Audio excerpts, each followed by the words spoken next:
Hello, everybody. Welcome to Play for Performance. We are so excited to have you with us today. Let me introduce our next guest. I'm honored to have Chris Bent, the founder of Piccles, joining us. As an entrepreneur, speaker, and artist, Chris has made significant strides in creative expression through his innovative platform, Piccles, a collaborative drawing experience designed to amplify creativity. Recognized for his achievements, Chris won the MIT Creative Arts and Hacking Health competitions and has successfully facilitated a conference opening keynote for 500 using his own software. Beyond his professional endeavors, he proudly holds the largest business card art collection in the world. Today, we'll explore how Chris transforms play into a vital tool for professionals, the inspiration behind Pickles, and his unique approach to fostering connection and creativity. Please welcome me and joining Chris Bent. Chris, tell us more about you. I know, so glad to have you. Thank you so much for that introduction. I love it. Tell us more about you. How did you get where you are today? That is going to take about 34 years to go through, but I'll give you the 34-second version. So I guess I have always been really proactive and kind of ADD, I guess, and just needing to do things. And when I was young, I was mowing lawns for Pokemon cards for my parents. And then I was like, well, I should take this to the neighborhood, see if I could get some more Pokemon cards. And that basically turned into a landscaping job. And that really started growing and was the first time I ever had my feet into entrepreneurship. And I thought, oh my God, this is awesome. Like I can make my own schedule, do what I want, and work with my friends. No one was telling me what to do or telling me how much I could make or when I had to work. And so from an early age, I really thought I had found the promised land of what I was going to do. I just love entrepreneurship. And I kept that landscaping company going all through college. And I wanted to, though, make like a bigger impact. I think growing up in America, you're kind of encouraged to touch millions of lives or else you're not doing it right. And so in college, I had an idea to combine solar and crowdfunding to crowdfund solar arrays for nonprofit organizations who couldn't afford the upfront costs. So took that business pretty far with some other friends and won some money with that and got into incubators that way. And so then I got into the whole startup ecosystem in Boston. And through there, I met a friend who had another company and just raised $1 million of seed funding. And he hit me up. We had just become friends at this incubator. And he asked if I wanted to join his sales team. And I was like, I mean, I don't know if I'd be good at sales, but yeah, this would be a good opportunity getting into a funded company. And shortly after that, I realized, wow, I do not like this at all. Just being reduced to metrics. And even though it was still in a startup ecosystem, I no longer had this entrepreneurial kind of drive. It was more of like a cog in a wheel doing the same thing over and over again. And that's really when I realized entrepreneurship had been scratching my creative itch and really making me feel alive that whole time. And without it, I felt empty. So that's when I got started on Pickles to really help tap back into that creativity that I needed so much and that entrepreneurship was no longer scratching in my life. So how did you come up with Pickles? Yeah, so it was from a complete lack of artistic ability. At the time, I was still thinking like creativity is art. Like you sing, you dance, you paint. It's got to be something like that. And I can't do any of that. My parents have been telling me how bad I am at singing since I was a baby. I just cannot paint the Mona Lisa. I don't want to waste money on art supplies.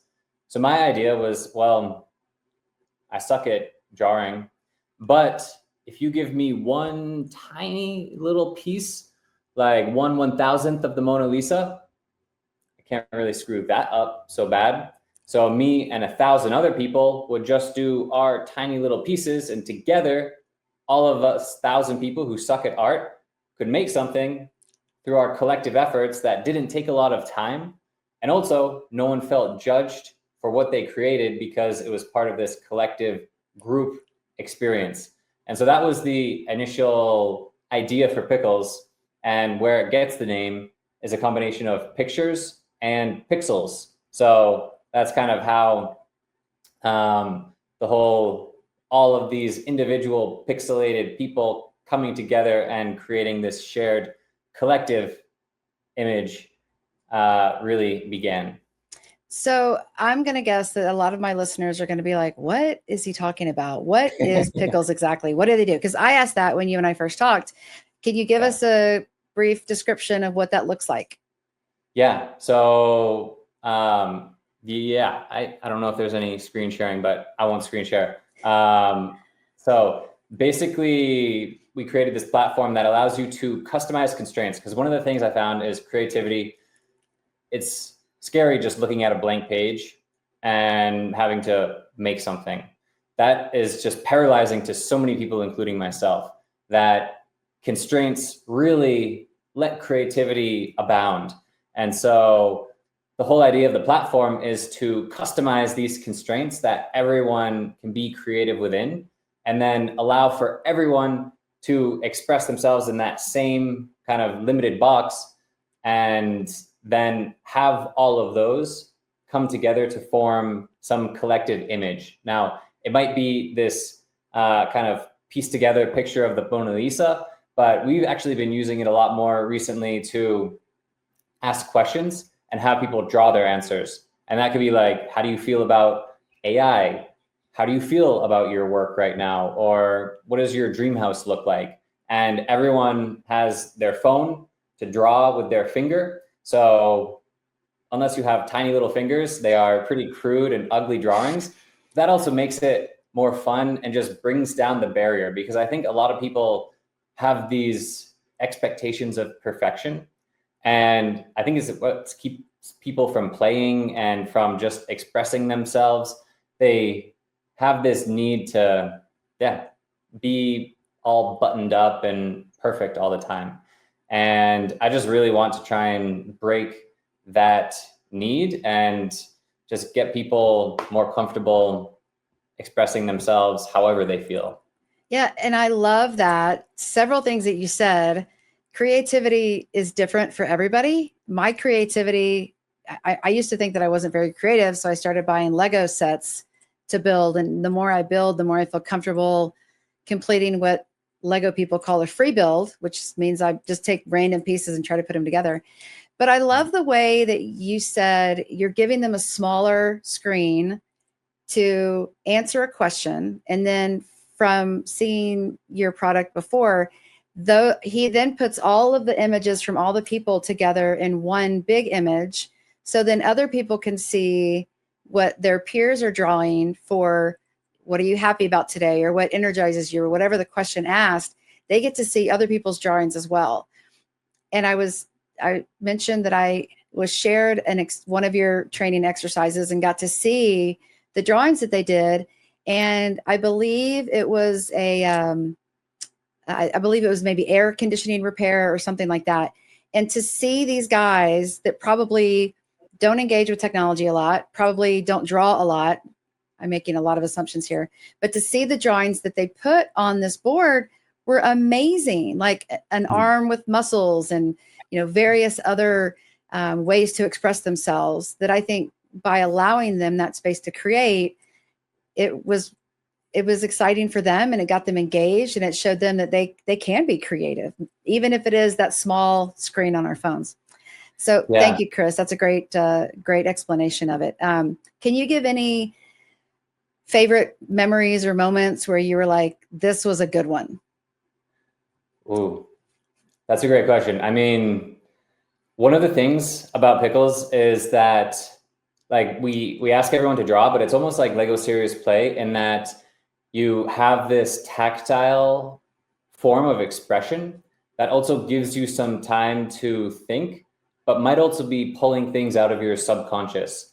And so the real gold is in the conversations and the stories that come out after the drawings. Like during one Christmas, I asked a group, what was the best gift you ever received?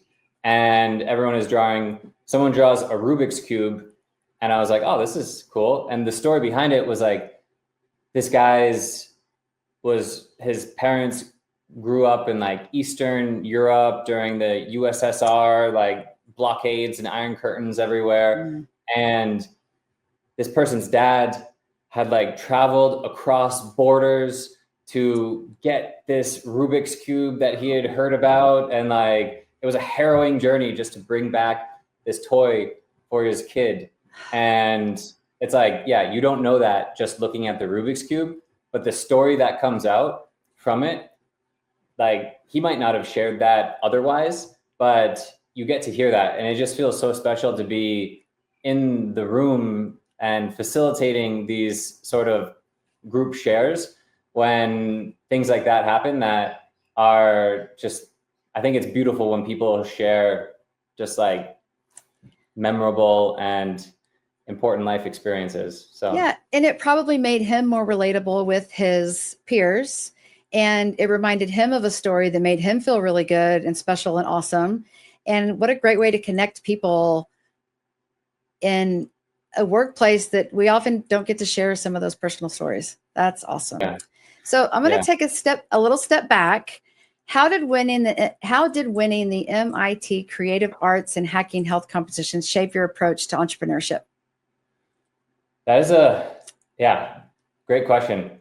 So I had been like in entrepreneurship for a while before then, and I was actually living in like right next to MIT. So disclaimer, I didn't actually go to MIT, but I had a student on our team from MIT, so we were eligible for the competition.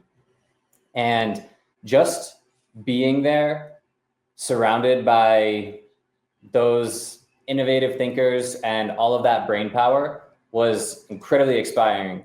Like the technology that they're working on there's the MIT Media Lab that is just working on things that will blow your mind. So just being exposed to those sort of technologies and those people who are thinking so far outside the box that you might think, how is this ever going to be rational? How is this ever going to be useful in society? Like, it's not really the first question that is asked in those sort of environments. And I think that is just great for innovation and for creativity and just for sparking new ideas. So yeah, it just connected me with incredible people. I'm still in touch with the director, Sam Hunter McGee, who is now at Harvard in their Lehman Creativity Center, and he's turned into a good friend. But I would say like we won some money there, but that's all gone by now. More so, it's really the connections that have lasted and the inspiration from everyone else in the community that I don't think will ever be spent. Thanks for sharing. Awesome. You got an angry dog back there? You know what? She just tries to greet the guests when they come in. So she's just jealous that she doesn't get to live in Tahiti like you do. I know. Maybe I was bragging to her as well. So looking forward, what are your future plans for expanding Pickles and enhancing its collaborative features? Yeah. So I think a lot about this because I think a lot about the future of work. I mean, everyone is talking about AI now. And yes, that's right now, meaning like all of the entry-level jobs are being just not even hired for. They're needing one engineer who knows AI to take the job of 10 people. So I think a lot of people are scared, and it's creating it's going to create a lot of challenges, a lot of problems. And so I think, yes, like jumping on AI, and we've been experimenting with ways of incorporating AI into Pickles like everyone has. But I think it also is opening up the question of like, what does it mean to be human, and what is going to separate us when AI is doing all of these things super well that we're not going to have to do anymore. And that's when I think what you're doing, Jolynn, what we're doing, like creativity, play, relationships, all of these soft skills, like that is what we are all going to need to lean into, and what we get to lean into, because I think that's what makes the human experience beautiful, is the interactions with each other. It's going to be so long before you can make an eye contact with a humanoid and feel a sense of connection, if that will ever happen.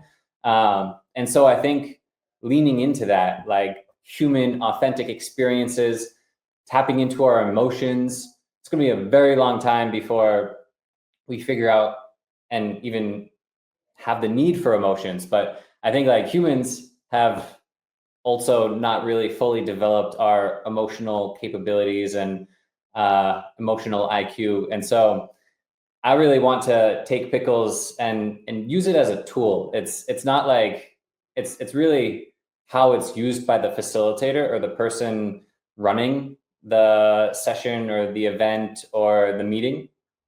But yeah, it's really a tool for human connection, collaboration, bringing people together, and having this authentic experience that brings you closer instead of just makes you, yeah, kind of tune out and type some emails until the meeting is over. And so I just want to, like, that's kind of the problem space that I see that we're addressing. And I'm open, knowing how quickly technology and the world is changing, to kind of what comes next. But yeah, we have a roadmap that we're pretty excited about, and we're currently working on a new version of the platform, which is even better than any of the previous 3 that we've made so far. So you were talking about the change of times with AI through, obviously the economy is kind of taking a little bit of a downturn right now.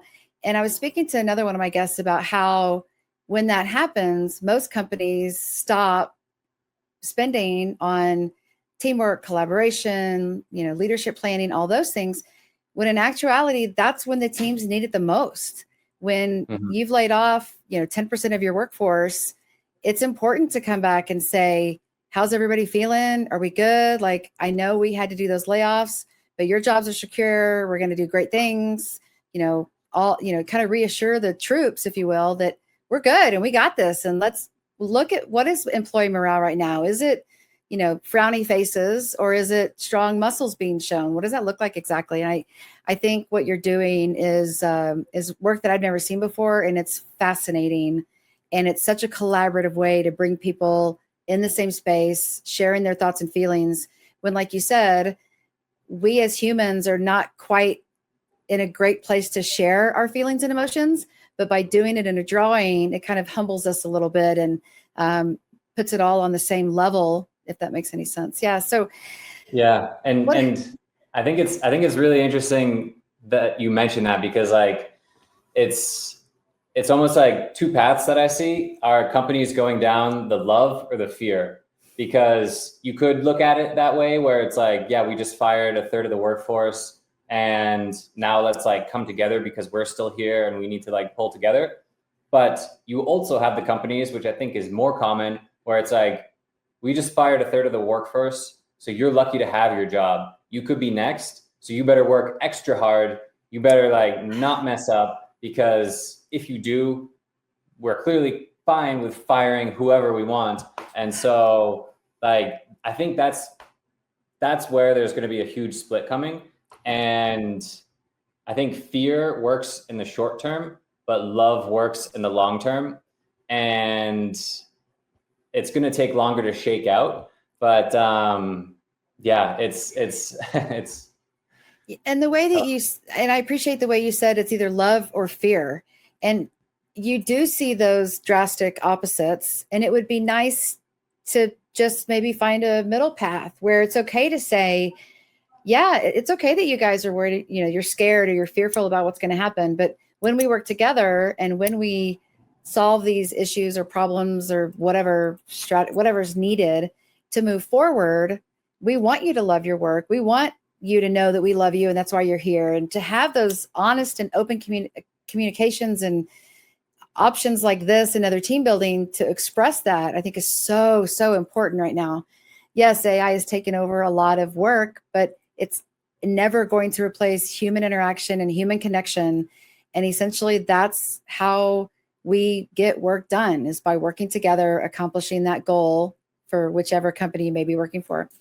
So how do you anticipate the creative expression platforms like Pickles evolving in the next few years? You said you've got a new iteration coming out. Are there any other ways that can be modified or enhanced? Yeah, so I am wishful in that creativity will be making a much bigger comeback, because I think we have this consumption economy, and it's led to the algorithms just feeding us all of this digital, like, dopamine, basically, that is so easy to consume, but then you just feel so empty at the end of the day. And we have fast food and we have fast fashion, and everything is so convenient and easy and cheap. And it's like not sustainable. It's not healthy. It's not good for us. And I think humans are meant to create. We're not meant to consume. We obviously have to consume some things to survive, but when that's all you do, you're not going to live a very good and fulfilling life. And so I really want to kind of create the Instagram of creativity. If Instagram is all about consuming all of these amazing people's lives who you'll never meet, then I want Pickles to be that version of creativity where you feel like you're expressing yourself and how you authentically are. And through that authentic expression and creativity, you can find new connections and create new connections and build communities. Because I really think that, just we're so connected, yet there's a loneliness epidemic where have like access to so much information out there, but we are more depressed and anxious than ever. It's just like, it feels like the duality of the world is just tearing people apart. And we just need to like breathe again and be ourselves and be human and just be. We're human beings. We're not human to-do lists, human doings. Like, I agree. It's just like, and AI will hopefully give us some breathing room and not just like cram more things on our to-do lists. But I'm excited for the future. Some days I'm definitely kind of scared for it, but those are the days that I'm usually reading too much news. Right. As you might have mentioned earlier, I'm here in Tahiti. And so despite being the last time zone in the world and a tiny little island in the South Pacific, I am pretty insulated from everything else going on, but you're still affected by everyone else in the world. Like, you can't run away from the problems. And if someone is suffering over here, I think to a degree, everyone is suffering. And so, the goal is to just help make everyone live a little bit better, a little easier, a little happier. I love that, Chris. Thank you. Now, I'm sure that your team faces challenges. How do you approach and take care of those? It really depends on on what the challenge is.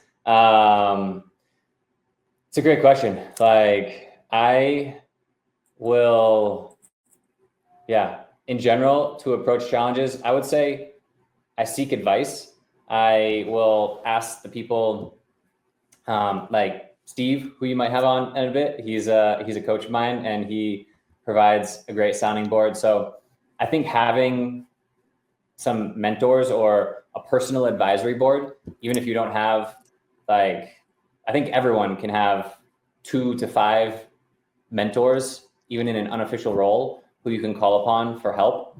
And then I'll use ChatGPT as a brainstorming partner in a lot of cases, just to give me a bit of a jump start on whatever I'm thinking about. The voice chat is actually great because you could just have a natural conversation. And I'm even using that to learn French a little bit. ChatGPT will, teach you whatever you want. Amazing. And then in terms of challenges, I mean, I think one of the challenges is just knowing what to prioritize and what to focus on, what will give you leverage, because there's so many things that you can do. And as a startup, an entrepreneur, like there's a million things pulling at your time, that knowing what will move the needle and how to move forward on your big goals without getting distracted by all the emails, the phone calls, like working on the business and not just in it all the time. I think that's always a challenge. And I won't say that I've fully solved that challenge either. If you do, let me know, please. We'll share that with our guests as well. Yeah. So how do you incorporate fun into your daily work? What do you do for fun or creativity? It's not pickles. Oh, sorry. Can you repeat that? I think my internet just got out real quick. No problem at all. So how do you incorporate fun in the daily operations of Pickles? What do you do for creative outlets for yourself? Yeah. So my personal creative outlets, I just try to, I like using my hands and kind of staying busy. Like I think with my hands, by doing, I learn experientially. And so I just try to keep experimenting. And I think that can be fun. That can be play, like having that playful approach to building a company. It's kind of like building a Lego set that you were saying, the unstructured set, build. Free builds. Yeah. We call them free builds. Free build. Yeah. So pre-building the company. It's like, all right, well, what if we do this over here? What if we do that over here? Like one time, I decided to just take all of the drawings that we had and put them in a video where it kind of like made sense in a storytelling narrative arc. I asked 500 college students how the pandemic had affected them. And so I put like all of the kind of, we got fat, we lost money, we didn't get to graduate, but then like the good ones, like more family time, more dog time, all of those things. And I just like did that video and shared it. And then people started seeing the video and was like, oh, I want a video. They didn't even actually want the Pickles activity. They just wanted the end video as a result. And those videos started turning into one of our largest sources of revenue. And so I think just having that playful, that experimental mindset when you are building a company, when you're doing anything, that can open up so many opportunities that you would have never done if you were just doing the same thing over and over again. And I think that's why play, innovation, creativity is so important to a company, because it unlocks those quantitative leaps, not just those incremental improvements that it's, yes, scary for a company to invest in, because it's like, oh my God, how much will this video cost to make? Like, how much will this cost? Blah, blah, blah. Like it all seems like an added cost, but I think there's a much larger added cost for being irrelevant at the end of the day and not innovating and being left behind by all of your competitors. And that's why everyone's like, oh, we need to do AI. We got to jump on AI, because they think that that's where the only innovation happening now is. And so, yeah. And it's not. There's so many other places too. I get it. So looking back, can you give an example of a fun initiative that has that had a really positive impact on you and how you run your business? Yeah, that like an event that we did or an initiative that we did? Sure. Mm-hmm. Yeah, so one of the first things that we actually started out, so I did not build Pickles the way you should, where it's like you start with a problem and then who's your target customer, interview those target customers, find their pain points, validate those pain points, and then like last thing you do is build a product. I was like, let's build, baby. Like I got an idea. Who's gonna build it? Yeah. And then I was like, all right, how am I going to start making money from this? Who am I going to sell this to? And so we were kind of like searching out for the initial target markets at the beginning. And one that we were focusing on and had been focusing on for a while was kids and children's hospitals. And so we were actually working, I was in Montreal at the time, and talking to the Montreal Children's Hospital. And we actually had Pickles in there in the oncology unit for kids who were recovering from cancer, to use Pickles to basically draw with each other while they were all isolated in their own hospital rooms, because they can't physically interact. And so this gave them a way to kind of like color and have this cathartic experience and this sense of connection and community that they wouldn't have been able to experience otherwise. And it took a while to like get that one activation going. And unfortunately, soon after that, the pandemic happened. And so they're like, yeah, we don't really care about the patient experience so much as we care about solving this pandemic. So no more of that for right now. And that's when we really pivoted and focused on the meetings and event space, who had all of these virtual events, and we could just kind of pivot there naturally. But that is kind of one of the more meaningful use cases that I would love to get back in and to really start making an impact there again as well, because I think, yeah, there's just a lot of help to be had and given in that area. Well, and that's such a creative space because, like you said, they can't be in the same room for medical reasons, or they can't be at the same place. To give that outlet for creativity also gives them a little relief from the medical heaviness that they're dealing with on, on that side. So that's a great way to apply it. I hadn't thought of that. That's amazing. Yeah, and kids love play. Kids, like, they don't need to be convinced. I mean, I have a kitten here, and it's amazing. She likes playing more than eating food. And it's so interesting how play is just like built into every single living creature. Like, we don't get to see maybe insects playing that much. I don't know if they do or not, but like every mammal, at least, maybe it's safe to say. And so it's like nature wouldn't do that for no reason. And so I think like it is so fundamentally core to who we are, to play, to create, to interact, to like have that as a part of our life, that when it's taken away from us, like in a medical environment, it makes recovery take longer. It makes everything just much more painful than it has to be, because you don't have those elements that were previously in your life. Absolutely. And you're right. As kids, we play limitless as much as we want to. It's encouraged. It's, that's just what we do. And being a parent, I always said I need to stop and play with them more often so that we can build the bonds while they're playing.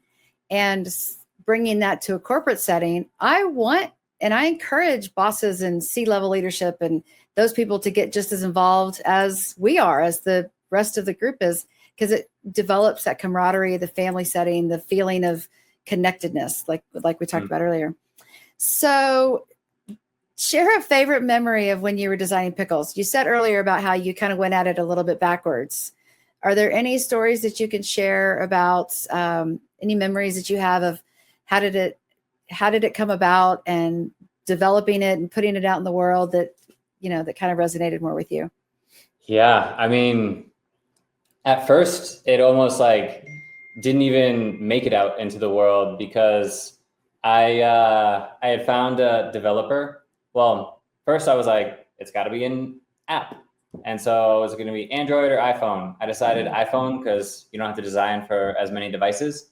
And I used my connections because I love networking, found a developer who was in the same shared co-working space as me. And I was talking to him. He asked, do I want this done cheap, fast, or good? And I still had a full-time job. So I was like, oh, well, I can keep working at the job. So do it good and cheap, but take your time. And he basically took that as, all right, I'll maybe never do this. and so I didn't know anything about coding. And so I didn't know how to hold anyone accountable, what to expect, what timelines made sense. And so we would basically like meet up for beers, and I would tell him my updates, what the research I was doing, the designs that I was making. He was telling me what he was doing, just feeding me a bunch of bullshit, basically. And I didn't realize that at the time, but like, yeah, like in Mario, he was throwing bananas and I was just like spinning out, going which way or whatnot. And it was honestly like 18 months that I basically wasted with this person, that he made like not even really functional prototype. And yeah, but I still remember that night that I wrote him a $1,200 check to get going, because I did not sleep at all. Yeah. Going from just having an idea to actually doing something with that idea, it's like, okay. I mean, I'm about to have a child right now, a baby, and I liken it to a similar feeling where it's like, wow, so this is going to happen. I gotta do everything I can to make sure that this is a success when it comes out in the world. Right. And the idea of a family sounds great. Having our own businesses sounds great, but when it comes to the nuts and bolts of putting those together, it's a lot different than we perceive sometimes. Right. And it's like that initial like, oh my God, it's happening. And then you settle in and you like get into the day to the day, to the minute, and you just figure out a way. You really don't see always what the end of the tunnel is, but you know what the next best step is. Yeah. And I think that's what a lot of like successful entrepreneurs is, just you keep going, because a lot of people stop. A lot of people would have stopped after 18 months of this failed developer being like, all right, you know what, screw it. Like, I'm going to do something else. And if anything, it could be like a sunk cost fallacy or just a thick-headedness that I have, but I'm just going to see Pickles through because I want it to exist in the world. Yeah. And I still like know that it has much more potential than we've fully tapped into. And so I have that belief. And I think that with consistent effort that can compound over time, I think that's really what makes any business, but that's really what makes anything. It's like you want a healthy body, you want a happy family, you want anything. It's going to take like just making those repeated choices every day, consistent effort, and then you'll be super surprised with what you get at the end. Yeah. That's awesome. And so good luck with the little one, because once they come, there's no changing your mind. Like you said, a business, you could just kind of like, oh, I don't want to do this anymore after 18 months. Parenting is a little different than that. I can't go bankrupt with a baby. No, well, you can, but you still have to stay committed to the baby, right? Yeah. Which I get. It is a lot like business, where you're like, I want to do this, and then you go, I want to do this. Kind of that you realize the weight of what you've just decided. It's huge. So I have two more questions for you, and they're both completely selfish on my behalf. When was the last time you played with Legos? The last time that I played with Legos was, I'm trying to remember. It was someone at a kid's birthday party had like a massive thing of Legos, and they had dumped them out. And I think it was like a couple months ago that we were playing with them. Nice. Yeah. And then my last question is, you've accumulated your toolbox of fun and creativity and work, entrepreneurship, etc. Is there anything from your toolbox that you can share with our audience today that they can take forward from our conversation? Specifically about play or? Any of the above. I'll leave it open to you. You've got a toolbox full of stuff that's like overflowing. What's one thing that you can share with our guests today? Yeah. So maybe some things that have made like a big impact on my life or my happiness and my well-being. I think like staying active is definitely one thing. I would have lost my mind if I didn't work out and run. It's just like have some, like, you need to move your energy. And I think that's why Legos is great. That's why like having things tactile. If you're just sitting, that's why I have this ball that I can just bounce on whenever. Like if you're just sitting still at a desk, moving your fingers around all day, you're going to develop anxiety. Like you're not going to be a full human feeling being.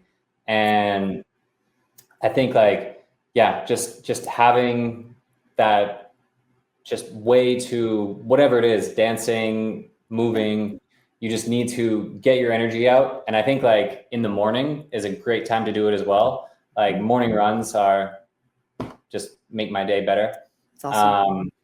And then I would say some other things are, well, like you've done in this interview, I haven't asked you very many questions. I know that's kind of the theme, but asking questions, like people get nervous about conversations, but if you just ask people questions, they feel great and it gets them talking. And so I usually I love networking events. I just love meeting new people, hearing their stories, seeing if I can help them, seeing if I can connect them with other people I know. That just gives me a lot of joy. And once I realized that all it really takes is just like the introduction, which is the hardest part, walking up to someone new, that's the scariest part. And then you just ask them questions. It's easy. And then you just ask follow-up questions based on what you're interested in. And I think that can go for any situation, and it can just make relationships happen that really make life worth living. It's the relationships that we have. We exist in relation to what's around us. And by having good relationships, you're going to have a good life. And so I think showing an interest in other people and asking them questions is the best way of doing that and deepening those bonds with each other. So yeah, start by asking questions, understanding people, exercising. And I also try to stop complaining about anything. I really just like have a repulsion for complaining now, because if there's something to complain about that I can fix, then I'll just fix it. But if I can't fix it, then complaining about it only makes it stronger. It verbalizes it and it gives it more power. And so I just would rather suffer in silence if it's not able to be fixed. So, and I also think there's a mentality there too. If we sit and think about it and ponder on it, then like you said, we're giving it life. And if we can just cut it and say, I'm going to think about this a different perspective, I think there's a lot of validity and a lot of value in that. Chris, today has been amazing. Thank you so much for your time. How can our listeners find you if they want to learn more about Pickles? Sure. They can go to pickles.com, spelled a bit different, piccles.com. And then you can find me also on LinkedIn. I'm at Chris Bent. And if you wanted to send me an email, you can find the contact form on the website there. Awesome. Great. Thank you so much for your time. Chris is also connected to me on LinkedIn, so you're welcome to find him through my network. He's a phenomenal human, a play facilitator, and a creative genius. So that's all we have for today at Play for Performance. Thanks so much, and we'll see you next time. That's a wrap on another episode of Play for Performance. I hope today's conversation sparked some ideas for how you can bring more joy and engagement into your workplace. Remember, transforming workplace culture doesn't happen overnight, but every small step toward play and connection makes a difference. Try one thing we discussed today, even something small, and see what happens. If this episode resonated with you, please share it with someone who could use a little more play in their professional life. And don't forget to subscribe so you never miss our weekly conversations with incredible guests who are changing the game of workplace engagement. Have a guest suggestion or want to share your own play at work story? Reach out to me at Jolynn at elevateyourtalent.co or find me on LinkedIn. I love hearing from you. Until next week, keep playing, keep performing, and remember, work doesn't have to be taken seriously to be serious. This has been Play for Performance. I'm Jolynn Ledgerwood, and I'll see you next time.